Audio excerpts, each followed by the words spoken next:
¿Qué tal? ¿Cómo están amigos y amigas de esta comunidad? Oigan, el fin de semana tendremos entrevistas con Gerardo Fernández Noroña, con Ernestina Godoy, para que estén ustedes pendientes del horario en que se van a presentar.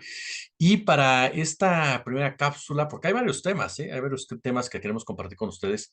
En esta primera cápsula vamos a enfocarnos al asunto político. Si les parece bien, en la segunda le entramos a lo que tiene que ver con la seguridad. Y es que, mire, como una especie de teaser, ¿no? Como se dice en televisión, o de resumen, como se le dice en radio. Eh, Claudia, en la entrevista que da al Universal, en donde deja en claro que Omar García Harfuch va a tener un puesto dentro de su gobierno, en donde de manera muy, pero muy clara señala cuál será el papel de las Fuerzas Armadas, en donde dice se van a mantener en lo que están haciendo ahora, pero que si en un futuro vemos que no funcionan, bueno, se tomarán decisiones al respecto. Y tercero, su relación con Andrés Manuel López Obrador. Ella de manera pues firme, señala, no habrá un teléfono rojo, no, entre Palacio Nacional y Palenque. Él ha decidido ya retirarse de la política.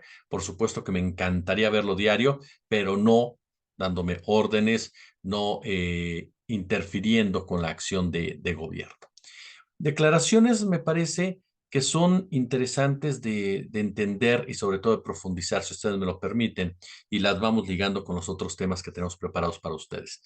Desde un principio de esta campaña, se inició una narrativa por parte de corifeos, de comunicadores, de periodistas, entiéndase Raimundo Riva Palacio, Joaquín López Dóriga, Carlos Loret de Mola, Víctor Trujillo, alias Broso, por supuesto Héctor Aguilar Camín, Jorge Volpi, incluso, Héctor de Mauleón, Enrique Krause, Ciro Gómez Leiva, de manera indirecta, en donde se asegura que Andrés Manuel López Obrador se iba a eternizar en el poder, que iba a utilizar a Claudia Sheinbaum para aplicar una especie de maximato y que ella simple y llanamente iba a ser una títere, punto y aparte. Pero el que realmente iba a gobernar era el político tabasqueño. Aquí lo hemos dicho en otras ocasiones. En lo personal, no creo que Andrés Manuel deba de retirarse de la vida política de este país. Debe de jugar un papel de brújula moral al interior de su movimiento, algo similar a lo que en su etapa hizo Nelson Mandela ya en Sudáfrica, porque a final de cuentas siempre estará en juego el rumbo de lo que él creó y de lo que él fincó. Entonces me parece que desaprovechar también la experiencia, la expertise que llega a tener un político del tamaño de Andrés Manuel López Obrador sería un error, no solamente para Claudia Sheinbaum, sino para cualquier gobernante que le hubiera sucedido, llámese Marcelo Ebrard, llámese Adán Augusto, el que usted me indique, Gerardo Fernández Noroña, el que usted me diga.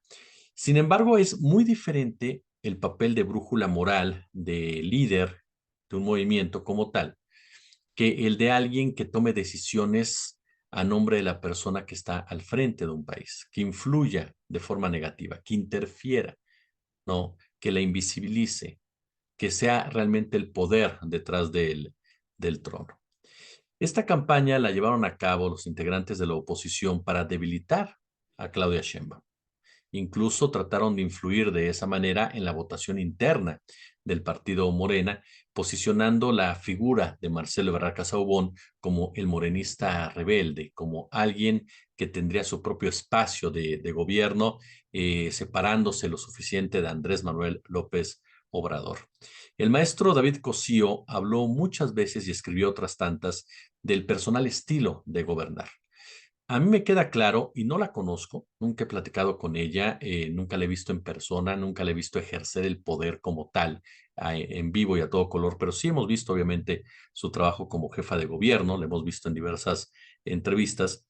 A mí me queda claro que Claudia Sheinbaum no responde al perfil de títere, ni responde al perfil de alguien manipulable. Me queda claro que tendrá su propio estilo de hacer las cosas, su propia personalidad y que será diferente a la de Andrés Manuel López Obrador.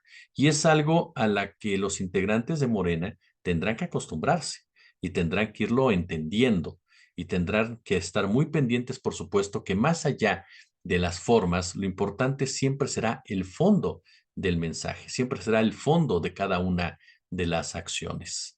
Lo fundamental será que Morena no se aparte de ese trabajo que se ha venido haciendo durante los últimos años a favor de los que menos tienen, que es algo medular, porque de ahí parte todo, absolutamente todo lo demás.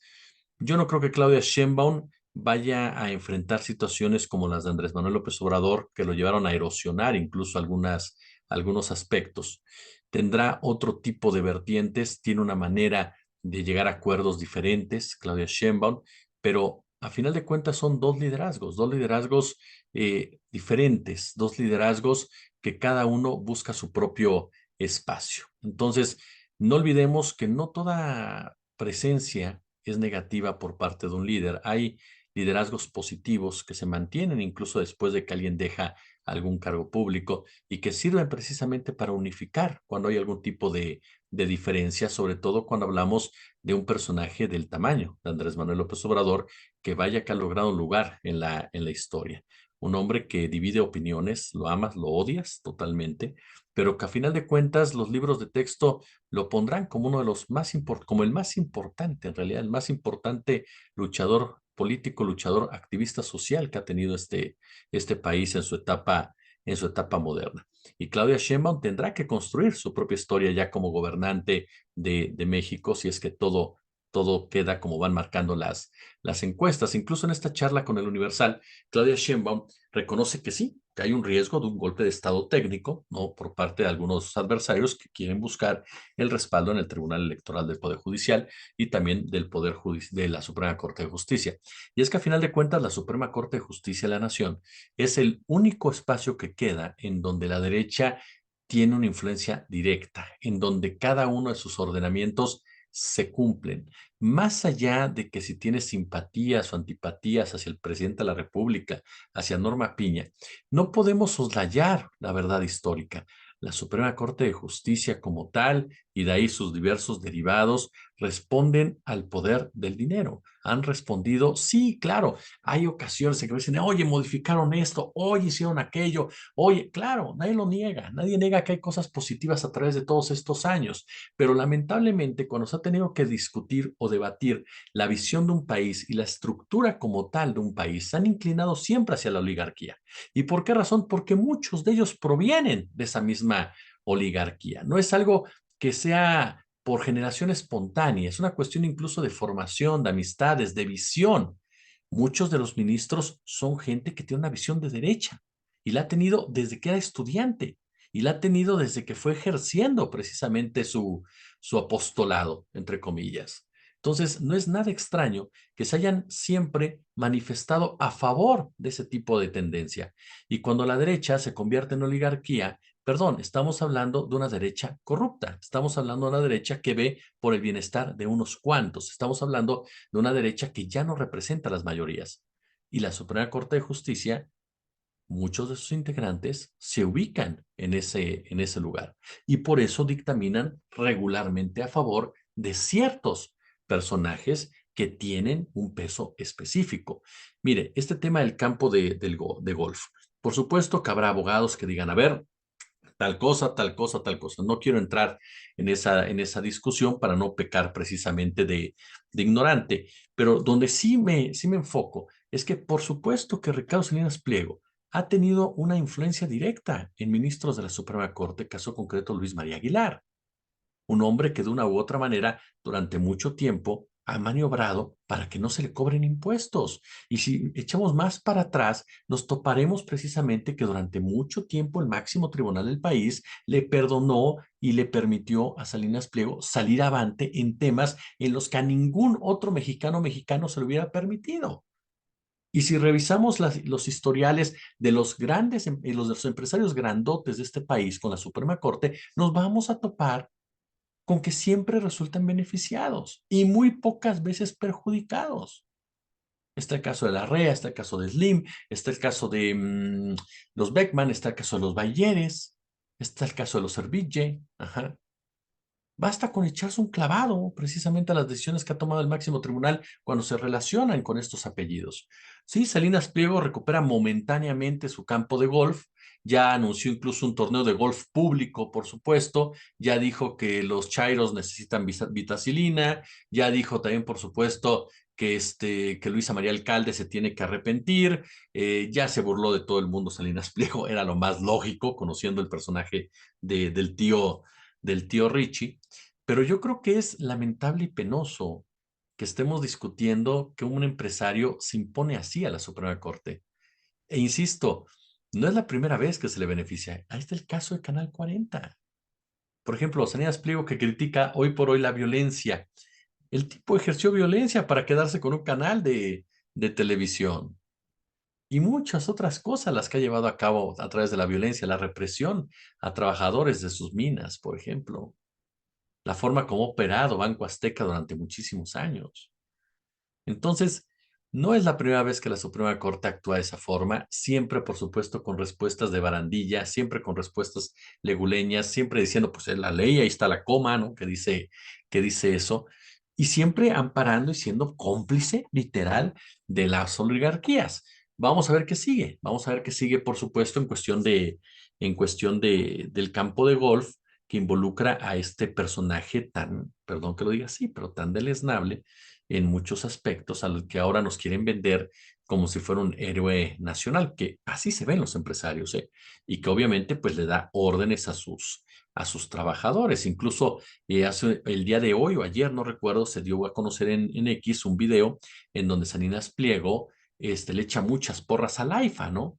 Y ahora resulta que es el principal enemigo de esa obra. Y claro, Salinas Pliego dice, no, es que yo no sabía que se iban a tardar tanto, yo no sabía, ya sabe, el argumento es sencillo, ¿no? Los gobiernícolas siempre se equivocan y por lo tanto hay que desaparecerlos a todos y viva la libertad. La libertad, por supuesto, que es muy diferente a la libertad de Salinas Pliego a la libertad de usted o mía, así se lo digo. Y sobre todo los pobres de derecha que creen que cuando Salinas Pliego les dice vamos a derrumbar al Estado, vamos a derrumbar a los gobiernícolas para ser libres, esos pobres de derecha van a tener el lugar de Ricardo Salinas Pliego o van a poderse sentar a la mesa del tío Richie regularmente a degustar sus alimentos.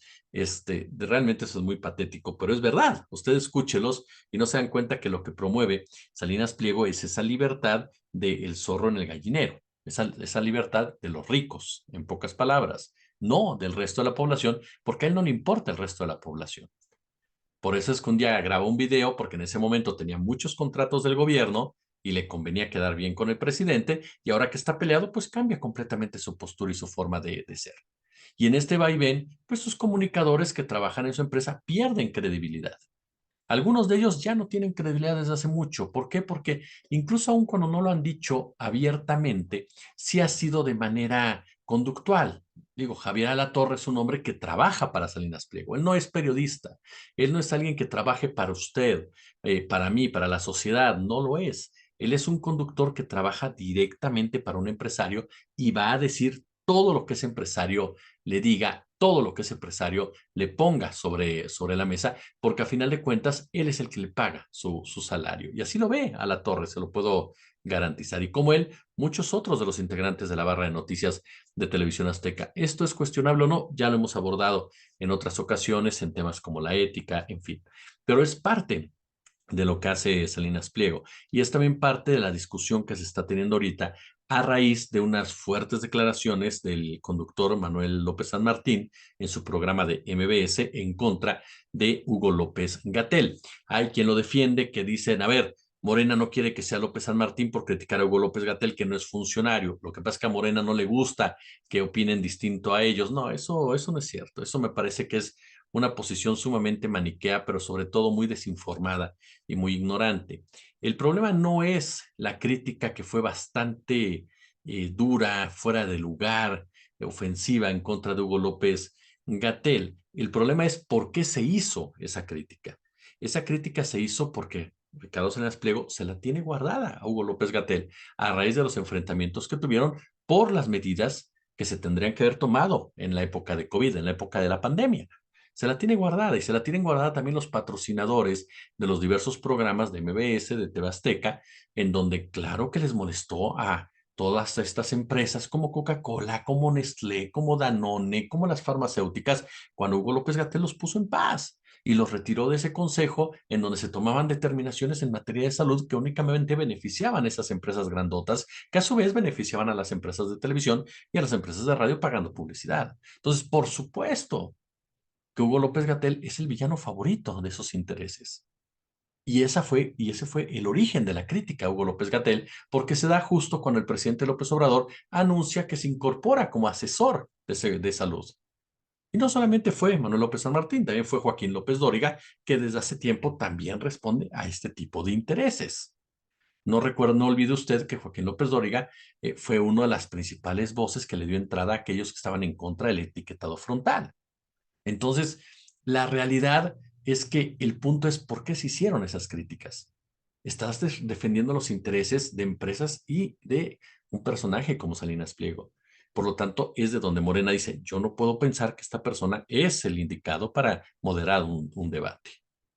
Yo le soy honesto en algo, yo no retiraría a Manuel López San Martín, yo lo dejaría en ese debate, porque del otro lado está Denise Merker, que ha sido sumamente crítica de las cuestiones de la derecha, incluso hace unos días. Denise Merker cuestionó fuerte a Ricardo Salinas Pliego ante la actitud de Sergio Sarmiento, que obviamente fue a tercer grado a defender a su jefe, pero Denise Merker dio muy bien, muy buenos argumentos que permitieron precisamente ubicar el verdadero lugar que tiene Salinas Pliego en toda esta discusión y las verdaderas razones del empresario para estar enojado con el gobierno de Andrés Manuel López Obrador. Entonces me parece que está equilibrado, digámosle de cierta manera, y también creo que Claudia Sheinbaum tiene la capacidad suficiente para poder controlar algún tipo de cuestionamiento mala leche o fuera de lugar por parte de alguno de los conductores, sinceramente.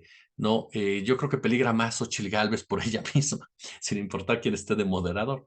Pero yo por ese lado no lo quitaría, pero entiendo perfectamente la molestia que puede haber en muchos de ustedes y también, por supuesto, en el caso concreto de Morena, que abiertamente dice, no estamos, no lo queremos, punto y aparte.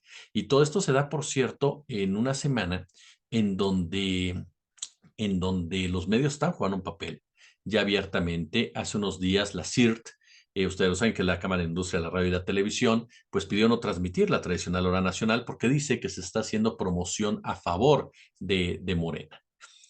A ver, en la hora nacional durante muchos sexenios hizo promoción a favor, por supuesto, del PRI y del PAN. No estoy diciendo que esté bien, no estoy justificando por ese lado. Lo que estoy haciendo es contextualizando.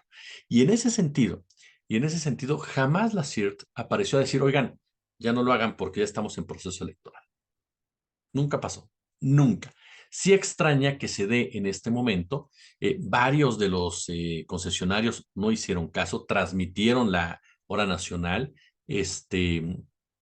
Y no solamente tres estaciones de Televisa, si no mal recuerdo, fueron las que tomaron la determinación de no hacerlo, ¿no? Y a raíz de esto, Juan Antonio García Herrera, quien es presidente de la Cámara de Industria de Radio y Televisión, aseguró que no hay ningún boicot ni amago a los radiodifusores de no transmitir la hora nacional. Sin embargo, adelantó que a partir del domingo que pasó van a supervisar el contenido de la pauta del programa para que se cumpla con la ley y no se arriesguen a un procedimiento de sanción. Yo no sé por qué el INE tendría que sancionar a los medios por la hora nacional, que no es su responsabilidad el contenido, ¿me entiende? A mí me parece como que están exagerando los dueños de los medios de comunicación, ayudando a plantear esta idea de una elección de Estado, ayudando desde esta trinchera a crear una narrativa de que se está generando una elección de Estado. Me parece que va más por ese lado. Porque, insisto, si la hora nacional es responsabilidad del gobierno, si el INE tiene algún inconveniente, seguramente les dirá, bájenla, no se puede transmitir, o violentaron tantas cosas, y no será responsabilidad como tal del medio de comunicación, porque ya ha pasado en otras ocasiones. El INE que ya ordenó, por cierto, que también se bajen algunas mañaneras, ¿no?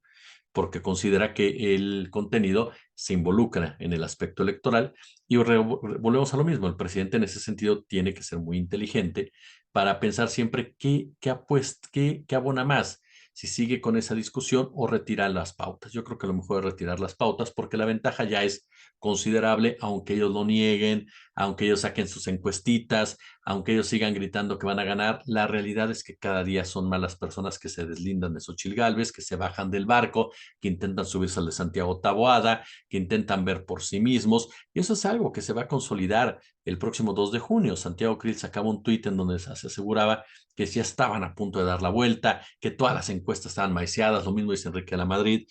Realmente viven en una burbuja, se los decíamos hace unos días, una burbuja verdaderamente ya con problemas sociales, psicológicos, un negacionismo totalmente ya fuera de proporción. Vivir en una burbuja donde lo único real es lo que su mente crea, ¿no? ¿Por qué? Porque Francisco Martín Moreno también se aventó la puntada de decir que ya estaban todas maiceadas. De repente apareció alguien asegurando por ahí que no había duda de que Xóchitl Gálvez iba a ganar la elección del 2 de junio, pero cómo iban a garantizar ellos que tomara posesión, porque el gobierno no iba a reconocer el triunfo, que se iban a aferrar al poder, entonces ellos, por supuesto, tenían que salir a defender a Xóchitl. Siguen pensando que ellos son una mayoría y no lo son. No se dan cuenta de eso. ¿Por qué? Porque siguen minimizando al resto del país que sí es una mayoría. Lo dicho, los sueños de opio hacen daño, ¿no? Pero obviamente con este pretexto intentarán desestabilizar, ¿no? ¿Cómo puedes ganar de verdad una elección en la que nunca tuviste oportunidad? Es lo que tendrían que preguntarse varios de estas voces. Ahora, se dio a conocer, y con esto ya terminamos, un desmentido muy particular, si me lo permiten, ¿no? Que tiene que ver con Max Cortázar. Apareció una cuenta llamada @escuchen todos, que el 20 de marzo publicó: te invitamos a la gran concentración de simpatizantes de Berta Xóchitl Gálvez Ruiz, candidata presidencial por la coalición Fuerza y Corazón por México, que llevaremos a cabo el domingo 31 de marzo a las 5 de la tarde en punto en la plancha del Zócalo de la Ciudad de México. No faltes. Max Cortázar dice: en los últimos días ha circulado en redes sociales la convocatoria a una marcha a favor de la candidata. Ni la Casa de Campaña ni la coalición Fuerza y Corazón por México tienen relación alguna con este evento, por lo que por esta vía se desmiente categóricamente esta información. ¿Qué van a decir? ¿Que Morena está organizando este tipo de información para que vayan los asistentes de Xóchitl y que gana Morena? Perdón, a lo mejor no soy tan perverso como ellos. O ya hay una fractura, que hay un grupo interno que ya se molestó con otro, como está sucediendo desde hace varios días, y está haciendo sus propias convocatorias, ¿no? Sin el permiso de el actual hombre fuerte de la campaña, que es Max Cortázar. Yo me inclino más por eso, por esa división que se está generando ya al interior de la campaña de Xóchitl Gálvez, en donde están sus hijos por un lado, están sus parientes por el otro, están los panistas, están los priistas, están los calderonistas, en fin, todos jalan para su propio molino, en el ejemplo de una campaña que yo insisto, tendrá que ser analizada en un futuro no lejano, como lo que nunca debes de hacer en una campaña electoral. Si les gustó el video, pulgar arriba, déjenme su comentario, por supuesto, suscríbanse, ya llegamos a los 120,000 como teníamos planeado en este mes de marzo. Muchas gracias por ser esta gran comunidad que día a día ustedes hacen crecer más y ustedes se enriquecen de manera decidida. También si hay oportunidad, échenos super chat, super gracias y por supuesto denle a la campanita para que sepan a qué hora estamos subiendo nuestro contenido, aunque les reitero, 11 de la mañana. De ley, está arriba el primer contenido a las 8:30 y 21:30. Nosotros dos, amén, por supuesto, de lo que vayamos subiendo durante el día. No, que esos no son estrenos, esos son pues, contenidos que subimos como extractos de entrevistas, como algún audio que nos haya llamado la atención, que se haya generado durante la jornada, en fin. Les agradezco el favor de su atención. Regresamos para platicar. Ahí le va, a ver, lo que viene a continuación. Vamos a tomar en cuenta otra vez al señor Salinas Pliego porque le echa unas porras brutales a la política de mano dura de Bukele. Felipe Calderón diciendo que México es el país número uno en materia de crimen organizado, pero sobre todo una nota que da a conocer la Cancillería de nuestro país y que no puede pasar desapercibida, por supuesto, y que tiene que ver con estas acciones judiciales que ha llevado a cabo en contra de las tiendas vendedoras de armas que se localizan en Arizona. Vamos a partir de ahí, por supuesto, el negocio de las armas, sin olvidar lo que pasa en Campeche, que me pidieron que hablara de ello. Así que vamos a platicar también de esto en un momento más. Yo por lo pronto les agradezco el favor de su atención y como siempre un gusto, como siempre, un placer.